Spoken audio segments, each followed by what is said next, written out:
여러분, 우리 가곡을 좋아하시나요? 저도 우리 가곡을 매우 좋아합니다. 가곡이란 우리의 아름다운 시에 운율을 붙인 그러한 곡입니다. 그리고 그 가곡은 그 가곡마다 나름대로의 사연과 이야기가 있습니다. 오늘은 동무생각에 얽힌 청라언덕 위의 첫사랑 이야기를 들려드리겠습니다.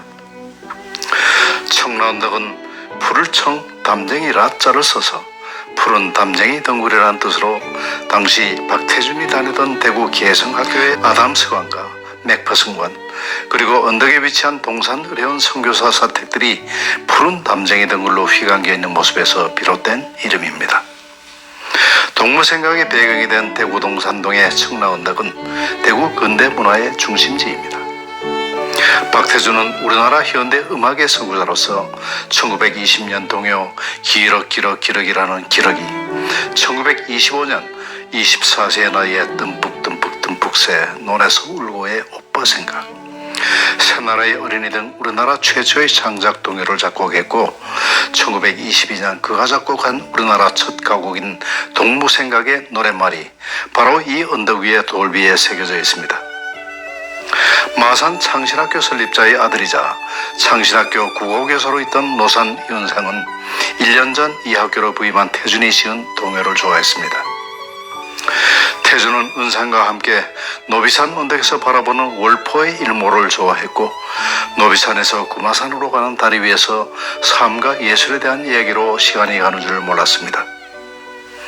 은상은 푸른 담쟁이 가득한 청라언덕과 좁고 긴 90계단이 아름다운 태준의 고향 이야기를 좋아했습니다. 태준의 이야기를 들을 때면 은상은 꿈결 같은 표정을 지으며 말하곤 했습니다. 박 선생님의 이야기는 언제나 고운 시처럼 아름답습니다.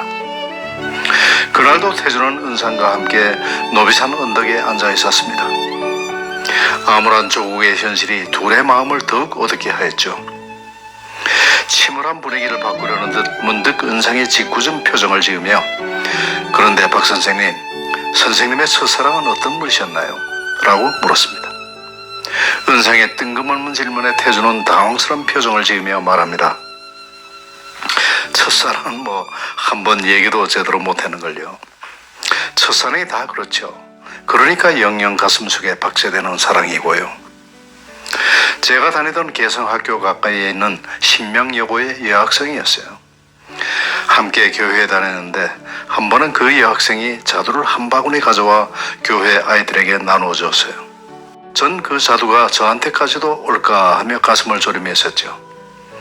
그러다가 결국 화장실로 달아나 버렸어요. 혹시 자두를 못 받게 된다면 내가 자리에 없었으니 주지 못했을 거라 위안하려고요. 그 후 돌아오니 오르간 위에 자두 2알이 놓여 있었어요. 깨끗한 손수건이 자두 위에 덮여 있었죠. 그 자두를 한참 책상 위에 두고 날마다 바라보세요. 떠는 둘 수 없을 만큼 썩고 말라버렸을 땐 꼭지를 따서 그 꼭지를 습자지에 싸서 보관했죠. 교회로 가려면 청라언덕을 지나가야 했어요. 여학생은 저녁 예배를 드리러 그 길을 지나곤 했는데, 전 오르간 연습을 하다가도 그 시간이 되면 언덕으로 가서 그 여학생이 지나가는 걸 바라보았어요. 손수건을 전해주어야 하는데 그럴 수 없었어요. 언젠가는 다가올 그 시간을 아껴두고 싶었거든요. 어느 날 굳게 결심을 하고 그녀를 기다렸어요. 자두 고마웠어요. 이 말을 수백 번도 더 연습하면서. 라일락 이파리가 잔뜩 두꺼워진 7월 하순이었는데 그즈음 이런 말이 유행하고 있었습니다. 사랑의 맛을 알려면 라일락 이파리를 씹어보라. 하지만 라일락 이파리가 어떤 맛인지는 알려주는 사람이 없었어요. 문득 저는 그 맛이 궁금해졌어요. 사랑의 맛이 궁금해졌던 거죠.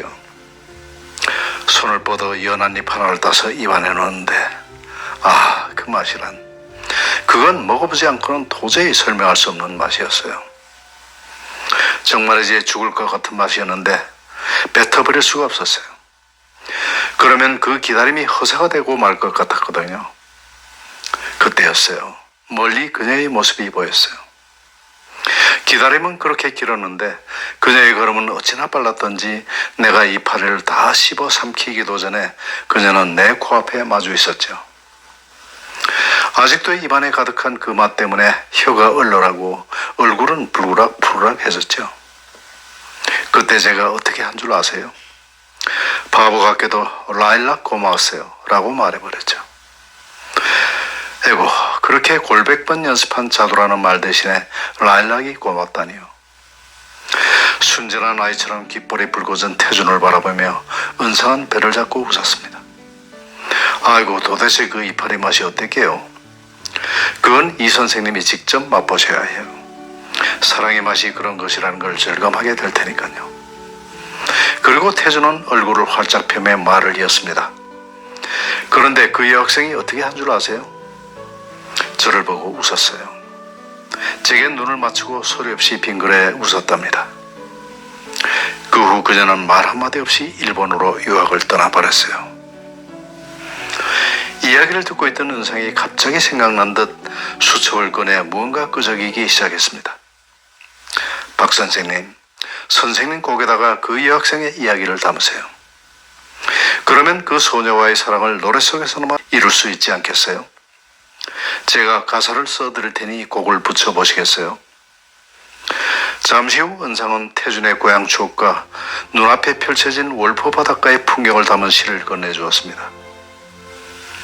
수첩을 받아든 태준의 눈동자가 따스해지는가 싶더니 어느새 촉촉히 젖어들었습니다. 정말 아름다운 노랫말이군요. 봄의 교향악이 울려 퍼지는 청라 언덕 위에 백합 필 적에 나는 흰나리꽃 향내 맡으며 너를 위해 노래 부른다. 청라 언덕과 같은 내 마음에 백합 같은 내 동무야.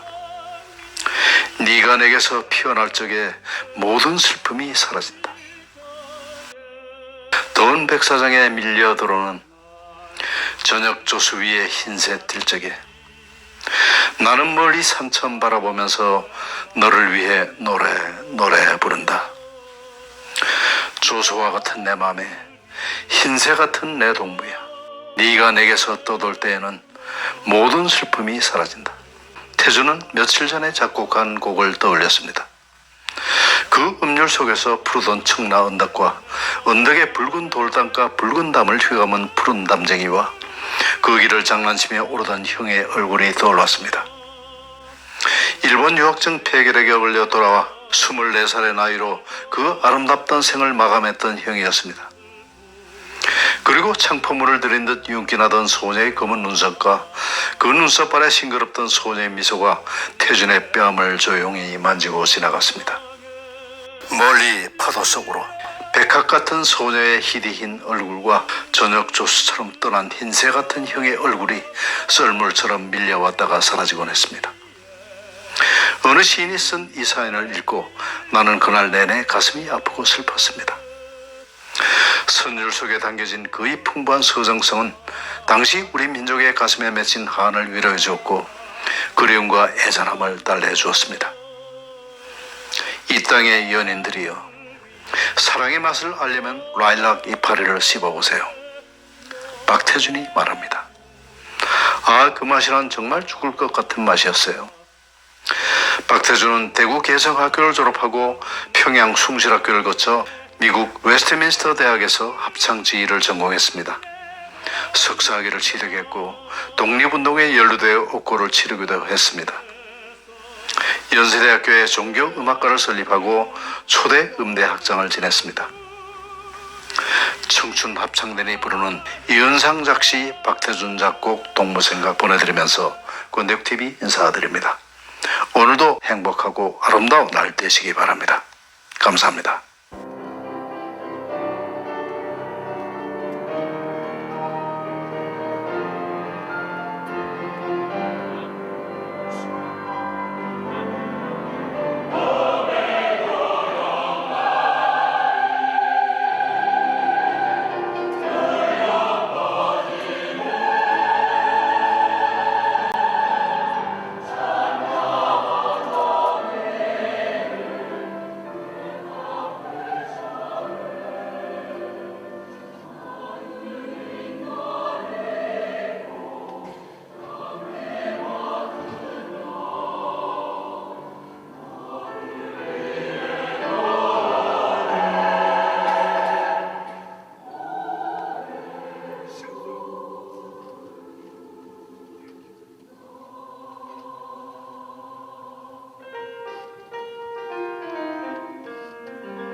홈페이지를 개발을 의뢰를 한다. 그러면 개발자는